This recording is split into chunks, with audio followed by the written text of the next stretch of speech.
E aí, gente, Hackman aqui. No vídeo de hoje a gente vai falar sobre outro assunto que não é relacionado a hacking, mas um dia talvez também possa ser. Nada nos impede de hackear sistemas de inteligência artificial que a gente vai ver aqui.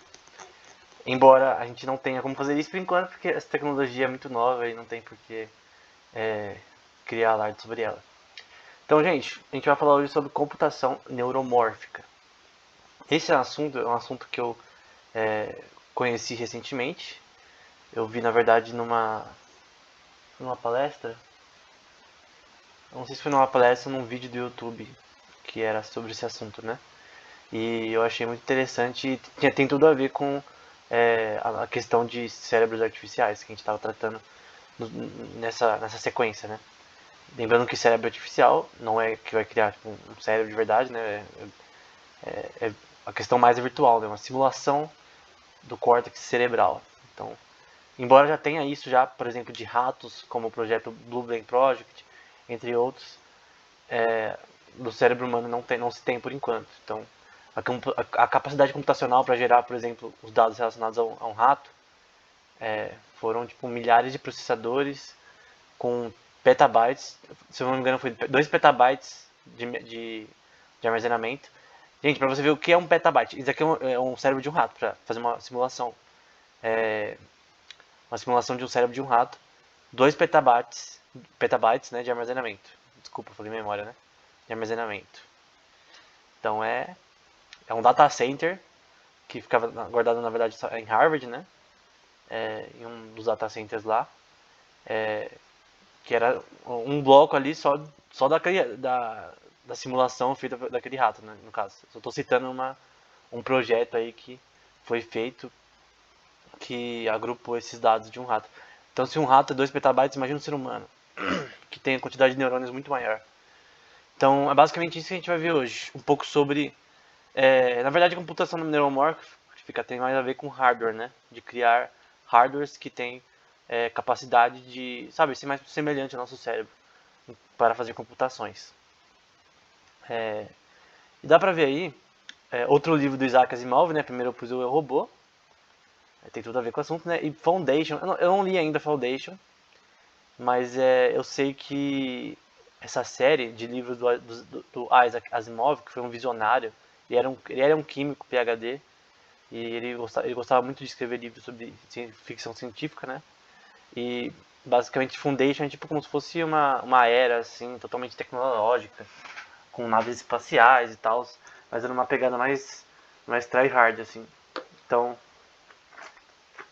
a computação neuromórfica no futuro pode fazer avançar muito mais tanto a velocidade de processamento quanto as questões de inteligência artificial, que estão também descritas nesses dois livros. Então, o nosso primeiro artigo que a gente vai ver é tipo um resumão assim das questões relacionadas à computação neuromórfica para inteligência artificial. Então, e outra coisa que eles vão citar é um algoritmo de rede neural, né? Para você ver os outros vídeos, você sabe o que é o Hopfield Neural Network, que, por incrível que pareça, é um algoritmo bem antigo. Se não me engano, a primeira vez que ele apareceu foi em 1990, nos anos 90, é mais fácil de dizer, se não me engano. Então é um algoritmo não tão novo assim, mas está sendo usado para esse assunto, porque ele é bem assim, ele bate bastante para esse assunto.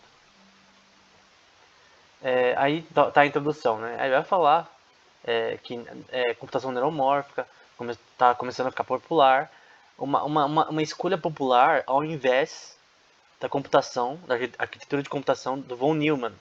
Então, para quem não sabe, os computadores que você usa hoje, os celulares que a gente usa, ele usa a computação von Neumann, que foi um sistema de computação que ele a relação da memória com os operadores lógicos do processador são separados. Eles se comunicam entre si, mas eles são separados. Essa é a estrutura básica que vai ter a diferença aí porque essa estrutura básica vai fazer diferença no todo da arquitetura, né?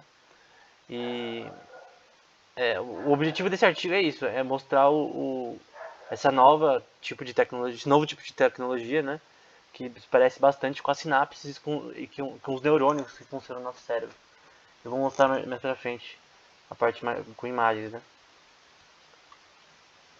Então, aí o próprio artigo, ele cita 10, mas eu pus aqui 7.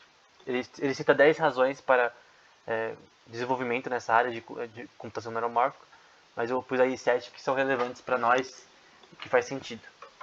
Então, primeira coisa, performance em tempo real. Então, provavelmente isso significa um tempo de resposta melhor do computador. Computação paralela, que é uma coisa importante. Então, computação paralela te permite ter vários circuitos operando ao mesmo tempo para fazer uma função. Então, por exemplo, quando você tem um supercomputador, como que funciona um supercomputador? Porque, por exemplo, o supercomputador Fukushima, por exemplo, lá do Japão, ele é um supercomputador, não são vários, é um só. Só que se você for pegar a estrutura dele, você vai ver que, na verdade, tem milhares de computadores nos data centers, onde estão, que eles juntos são esse supercomputador. Então, um supercomputador, na verdade, é uma junção de vários computadores operando ao mesmo tempo. Mas você pode falar, mas como que vários computadores podem operar ao mesmo tempo? Computação paralela. Então, basicamente isso, só que isso é no chip. Então, a computação paralela, nesse caso, é dentro do chip. Aí ele vai falar que também problemas na arquitetura von Neumann, né? Então, a questão é que qual que é a melhor parte assim da arquitetura von Neumann? Porque ela tem avançado bastante ao recolher dos anos.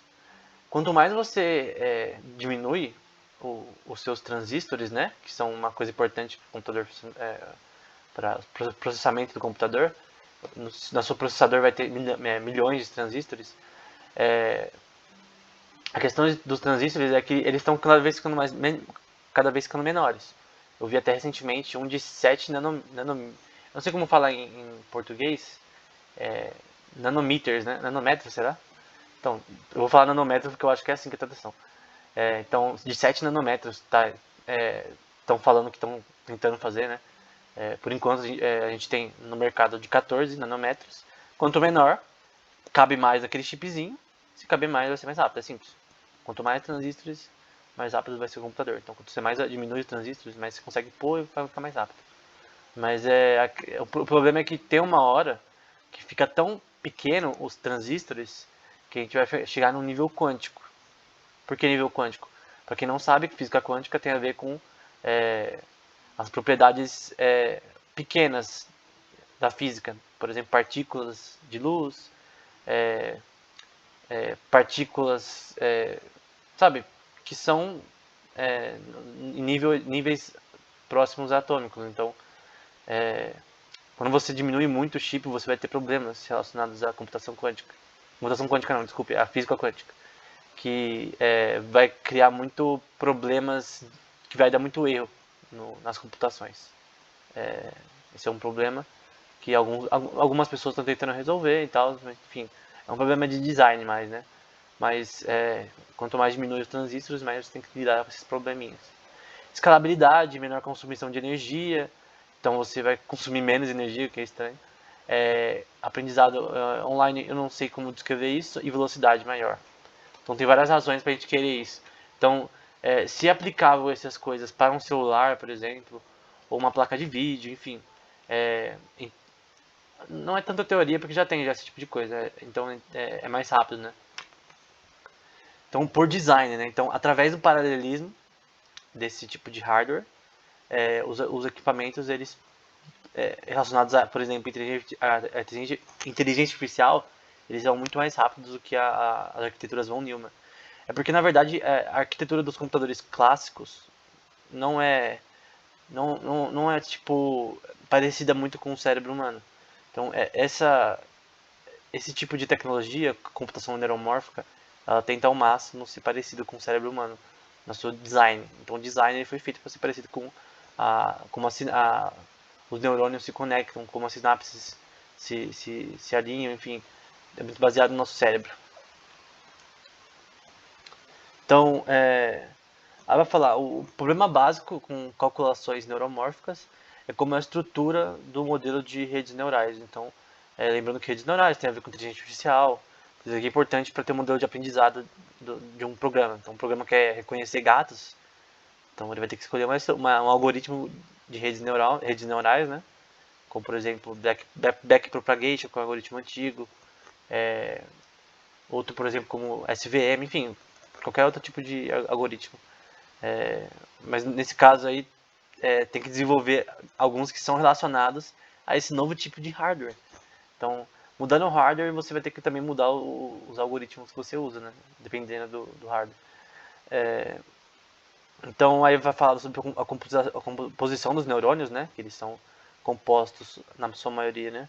De células com axons, que é uma coisa que a gente vai ver numa imagem, dendritos. Enfim, a gente vai ver uma imagem para ficar mais simples. Basicamente, esse é o objetivo desse tipo de tecnologia, né? Ser parecido com o cérebro humano, no seu funcionamento. Eu vou terminar por aqui, porque está dando 10 minutos. No próximo a gente continua, para eu dividir as aulas, para não ficar tão massivo. Então no próximo vídeo a gente continua esse assunto. Então, até mais.